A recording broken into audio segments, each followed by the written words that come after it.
is Verdansk like the missing puzzle to make Call of Duty great again?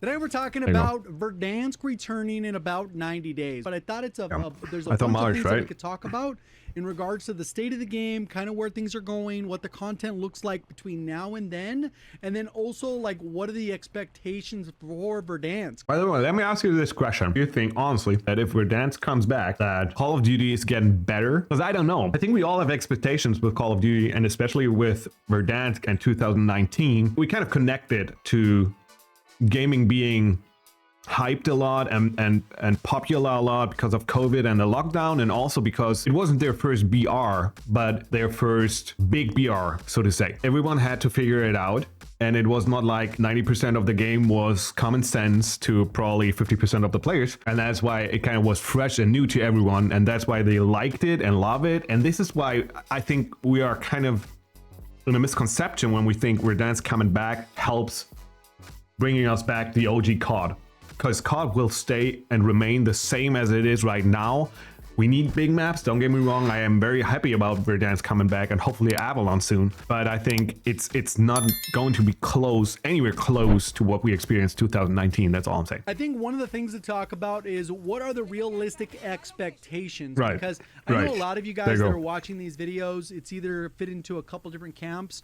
One, you hate the game and you play it every single day, which is the average COD player. I like it. Things I hate it. I don't like it at the same time. Maybe people are really enjoying the current version of Black Ops 6 integration. I like it, to be honest. Are still kind of getting I like the content is stale issues in terms of Warzone, because I like Warzone better than multiplayer. Realistically, depending on where you're at, it's going to determine your different expectations of what you want. Right. And I think this is where it gets a little bit confusing, because a lot of people talk about the concept of OG Verdansk.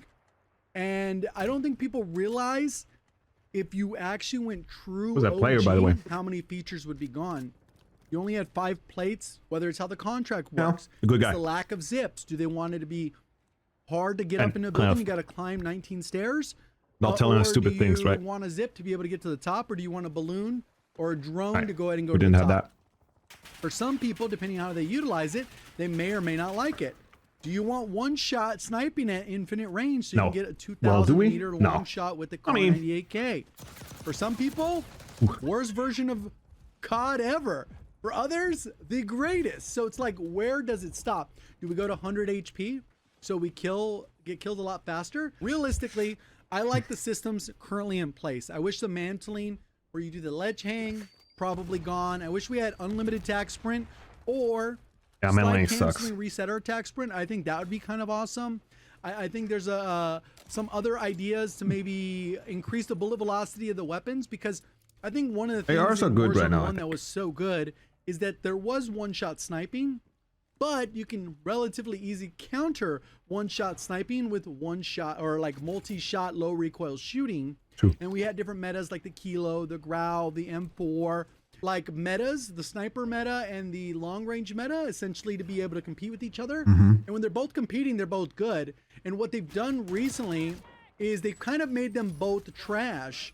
The long range meta, although they increased the bullet velocity, that is typical Call of Duty, right? It's still not up to par.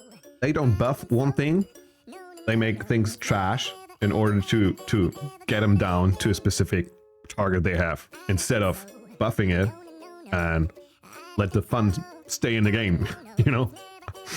Compared to what it was back in the day. And the sniping, it's not either. There's a couple snipers that can do infinite range one-shot sniping, but then you end up with like 800 bullet velocity, and the gun's hard to use. It's not fun, and it feels like trash to use. And if that's your meta option, you're kind of in a terrible spot. And I think there are 100% elements of the current version of the game that are smoother, but MW 2019 was by far snappier.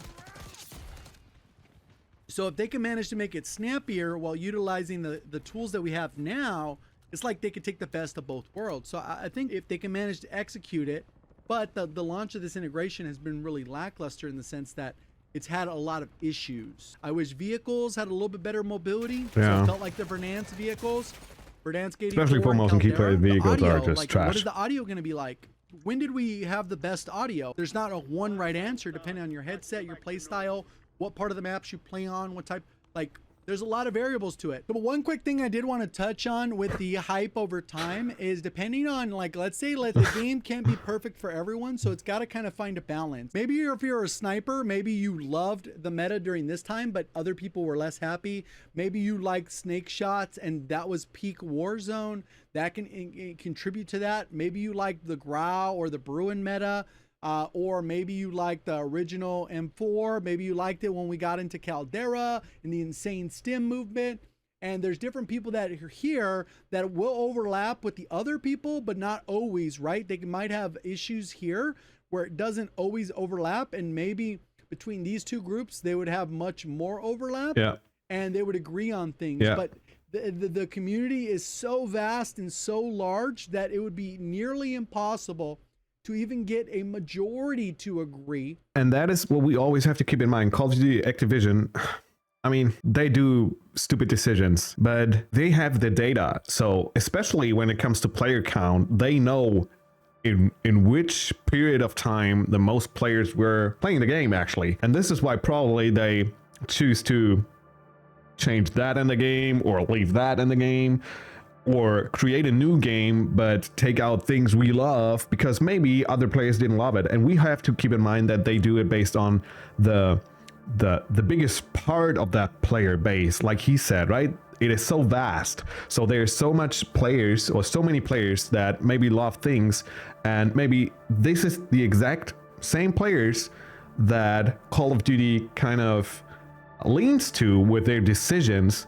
and then it kind of hurts other players and that their gameplay and that what they love about the game. So keep in mind, streamers and people that played every day, they have a different perspective on Call of Duty in its state, in its current state, future state, or past state, and they like things about Call of Duty that maybe the average player just doesn't like, especially the people that put videos on the internet and that Call of Duty hopefully listens to because they have a deeper or a better insight.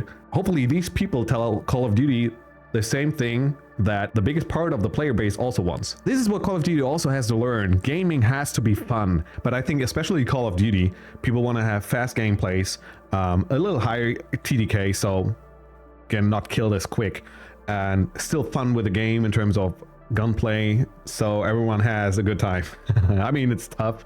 Like, you can't make everyone happy. We see it here, right? Disagree and disagree to agree and agree to disagree. Yeah. And it's just kind of how it goes when the community is so large. End of day, COD's performing well financially. I just wish the game was working in order. I think especially performance-wise, Call of Duty has to do a lot. I think this also opens up a lot of other issues. I know one thing is that this will be one of the last chances for them to bring new players back. Bringing back Verdansk gives an opportunity to bring back new players.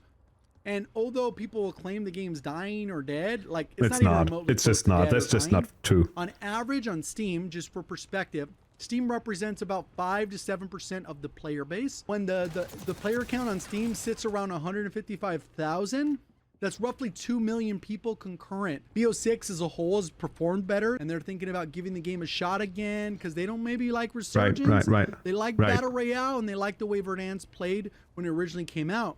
Which version? Maybe Verdansk OG with Nakatomi Tower Summit. Like, was it that version? And where does everything else fit into it? Is it going to have all the quality of life improvements that we had? I would expect them to be there, but everyone's expectations are a little bit different. I think they could do really something cool if they manage to get it going in the right spot, because they can do something like what Fortnite's doing with their OG map, where they're basically running the seasons back to back. And they're doing all the changes that they did over those time periods. Yeah, which is great, Warzone right? Can definitely do the same thing. Verdansk, and they then have a variety of one changes, map, which adds every other month or every a month. good mix, and then we can actually have it's better rapid changes than have stale shit. And when we get the new map, if it's Avalon, then cool. Does that bring in the conversation of map rotation, big map rotation, the way we have it currently?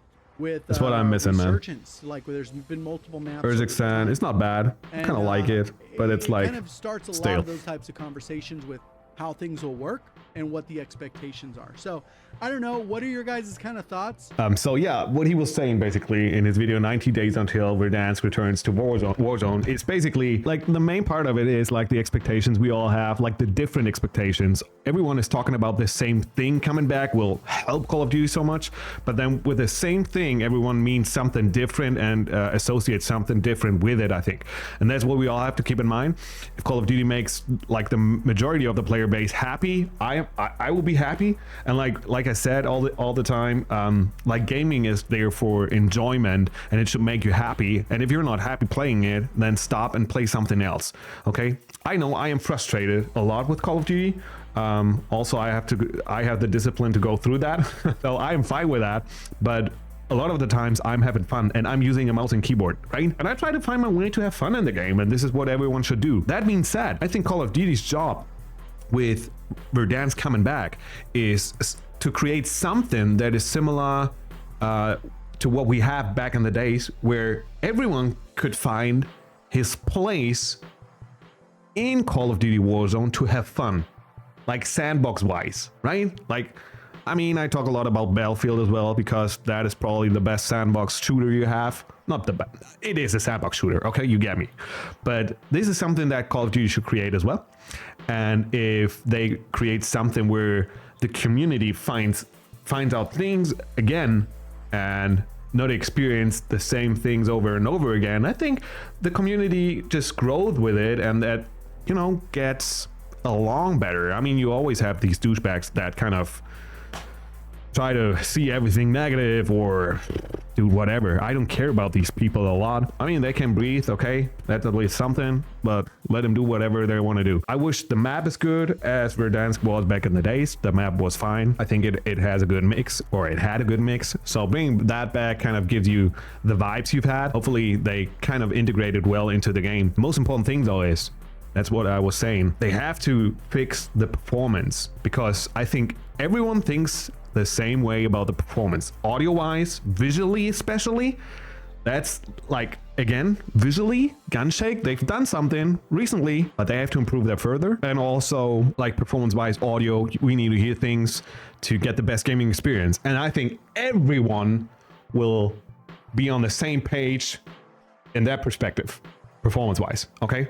So that's my thoughts. Let me know what you think. I'm curious, because I think there's a lot going on. What did you like especially in Verdansk, and that you hope is coming back? For me, it's just performance and different maps. That's all I want. That's all I want, and I'm happy. And keep those riot shields out there. I don't want to have them. Never again have riot shields in the game, please. Please. Please. Okay, please. Thank you. All right.